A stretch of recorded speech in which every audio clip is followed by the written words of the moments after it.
নাই। দেখুন, আমি প্রথমেই বলবো যে ব্যবসা করতে গেলে, আমি আগের দিনও বলেছি, ব্যবসা করতে গেলে বিজনেসের পজিশনগুলো, অর্থাৎ যে এই 12টা ঘরের মধ্যে, মেষ থেকে মীন রাশির মধ্যে এই 12টা ঘরের মধ্যে যে হাউসগুলো ব্যবসাকে এনহ্যান্স করে, যে জায়গাগুলো, যে হাউসগুলো ব্যবসাকে দেখিয়ে দেয় যে কোন কোন হাউসগুলো অর্থাৎ সাহায্য করে একটা বিজনেসম্যানকে, যে হাউসগুলো সাহায্য করে। আমি আগের দিনও বলেছি যে মেইন হচ্ছে 7th house, 5th house, 9th house, এই তিনটে হচ্ছে মেইন। তার সঙ্গে 2nd হাউস এবং 11th হাউস, এইগুলো যদি সঠিক থাকে এবং লগ্ন, এইগুলো যদি সঠিক থাকে তাহলে শিল্পপতি অবধি হওয়া যায়। এইগুলো যদি কোনো, আমি দেখেছি, আমি পৃথিবীর বিভিন্ন শিল্পপতিদের চার্ট দেখেছি, আমাদের ইন্ডিয়া থেকে শুরু করে পৃথিবীর বিভিন্ন শিল্পপতির চার্ট আমি কিন্তু ফলো করেছি। দেখেছি যে তাদের চার্টের মধ্যে একদম জ্যোতিষশাস্ত্রে যা বলা আছে, বিভিন্ন সংহিতাতে যা বলা আছে, ঠিক সেই জিনিস তাদের চার্টে রয়েছে। যে হাউসগুলো আমি বললাম, সেই হাউসগুলো তাদের কিন্তু একদম সুপার ডুপার, যার জন্য এক একজন বিশিষ্ট ধনকুবের শিল্পপতি তারা হয়েছেন, সারা পৃথিবীতে তারা বিখ্যাত হয়ে গেছেন। আমার নাম বলার দরকার নেই, বিভিন্ন শিল্পপতি আপনারা নাম জানেন, ইন্ডিয়াতে এবং ফরেনে বিভিন্ন জানেন। এবার দেখুন, আজকে যে টপিকের ওপর আলোচনা সেটা হচ্ছে যে বিজনেসে লাভ লোকসান দুটোই আছে, কিন্তু ব্যবসা যারা করছেন তারা জানেন কোনো সময় লাভ হয়েছে, কোনো সময় লস হয়েছে। তো কোন ব্যবসাতে কোন গ্রহের প্রভাবে লস বেশি হতে পারে, কোন গ্রহের কোথায় অবস্থান করলে লসটা ম্যাক্সিমাম হয়, অর্থাৎ দেখবেন অনেকে একটা ব্যবসাতে কথার কথা 7 লাখ টাকা হয়তো খাটিয়েছেন, ইনভেস্ট করেছেন 7 লাখ টাকা, দেখবেন তার 6 মাস বাদে লাভ হয়েছে যা, তার থেকে লস হয়তো বেশি হয়ে গেছে। সে 6 মাসের মধ্যে লাভের মুখই দেখতে পাচ্ছে না, আমাকে এসে বলছে, দাদা হ্যাঁ স্যার আমি লস তো লস, কেউ দাদা করে বলছেন যে আমি লস তো লসই খাচ্ছি সুদীপদা, কি করব। আবার কেউ 6 মাসের মধ্যে দেখা গেছে লস হচ্ছে কিন্তু 10% লস, আর আরেকজনের 90% লস ওই 6 মাসেই। এটা কেন হলো? ফারাক হয়ে গেল। হ্যাঁ, একই ব্যবসা করছে, হয়তো খাদ্যদ্রব্যের ব্যবসা করছে, খাওয়ার ব্যবসা, হোটেল ব্যবসা। এটা কেন হয়েছে? দেখুন, প্রথম কথা, খাদ্যদ্রব্যের ব্যবসা যে প্ল্যানেট থেকে আসে তার একটি হচ্ছে চন্দ্র। খাদ্যদ্রব্যের ব্যবসা, রেস্টুরেন্ট ব্যবসা, রেস্টুরেন্ট বলতে হোটেল রেস্টুরেন্ট, মানে যেটা খাওয়া দাওয়া, যেখানে আগুনের তাপে তৈরি হচ্ছে খাওয়া দাওয়া, কড়াইতে তৈরি হচ্ছে। তো সেখানে এই ব্যবসা করতে গেলে প্রথম কথা হচ্ছে চন্দ্র ভালো থাকতে লাগবে, মঙ্গলকে ভালো থাকতে লাগবে, অবশ্যই কিন্তু এই দুটোকে ভালো থাকতে লাগবে, এবং তার 7th হাউস লর্ডকে ভালো থাকতে হবে। তার সঙ্গে সঙ্গে যেগুলো বললাম, 2nd হাউস সাহায্য করবে, 9th হাউস সাহায্য করবে, এগুলো তো আছে, কিন্তু প্ল্যানেটের মধ্যে চন্দ্র মঙ্গলকে কিন্তু অবশ্যই ভালো থাকতে হবে, জানবেন।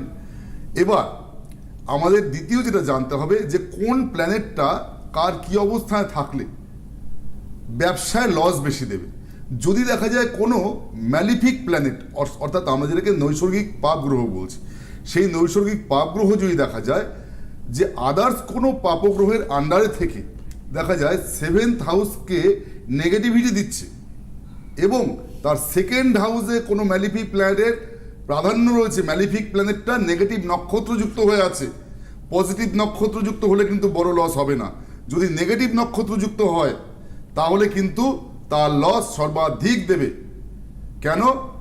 ওই 2nd হাউস হচ্ছে গিয়ে অর্থ স্ট্যাগনেন্টের জায়গা, অর্থাৎ যেখান থেকে অর্থটা এসে সেখানে জমা হবে, ব্যবসা রোলিং যত ভালো হবে অর্থ এসে সেখানে জমবে। এবার 2nd হাউসটাই খারাপ, তাহলে তার কিন্তু পয়সা ড্রেনেজ হয়ে যাচ্ছে, তার লস হয়ে যাচ্ছে। দ্বিতীয় কথা, ব্যবসার রোলিংটাও থেমে যাচ্ছে।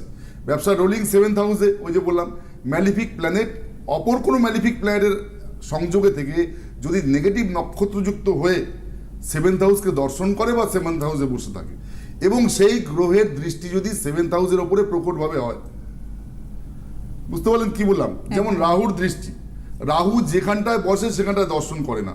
এখন রাহু যদি 7th হাউসে বসে, অনেকে আমার কথা শুনলে হয়তো মাথা চুলকে চুলকে ভাববে যে এটা সুদীপদা কি বলছেন। তো রাহু যদি বসে, রাহু বসলে হবে না। রাহু যদি 7th হাউসে কারোর বসে দেখা যাচ্ছে, তাহলে তার কোন জায়গাটাকে খারাপ করে দেবে? লগ্নকে খারাপ করে দেবে। রাহু যদি 7th হাউসে বসে তার লগ্নকে খারাপ করে দেবে। দ্বিতীয় কথা, তার 3rd হাউসের উপর অবজারভেশন থাকবে, সঙ্গে সঙ্গে আর কোথায় থাকবে, তার 11th হাউসে, যেখান থেকে অ্যাচিভমেন্টের জায়গা, সেখান থেকে দর্শন করবে। কারণ সপ্তম থেকে 7, এই 7 থেকে 7, 8, 9, 10, 11, 5th হাউস অবজারভেশন, রাহুর পঞ্চম দৃষ্টি, সপ্তম দৃষ্টি এবং দ্বাদশে দৃষ্টি এবং নবমে দৃষ্টি, এগুলো হচ্ছে পূর্ণ দৃষ্টি হয়। লগ্নে রাহুর কোনো দৃষ্টি থাকে না। রাহুকে আমরা কিরূপ ধরি, একটা কাটা মাথা গোল, তার ধরটা থাকে না, ধরটা হচ্ছে কেতু এবং তার দৃষ্টি হচ্ছে সোজা, ওখানে থাকে না।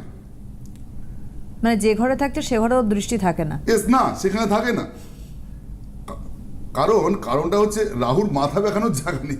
রাহুর তো মাথা দেখানোর জায়গা নেই, সে স্ট্রেট তাকিয়ে আছে। আর যেসব জায়গাগুলো দিয়ে সে তাকাতে পারছে সেখানটা তো তাকাচ্ছে কোথায়, 7th-এ তাকাচ্ছে, 5th-এ তাকাচ্ছে, 9th-এ তাকাচ্ছে, 12th-এ তাকাচ্ছে, এগুলোতে পূর্ণ দৃষ্টি আছে। আর কিছু ঘর আছে যেখানে 1 স্টেপ অবজারভেশন, 2 স্টেপ অবজারভেশন, এগুলো রয়েছে।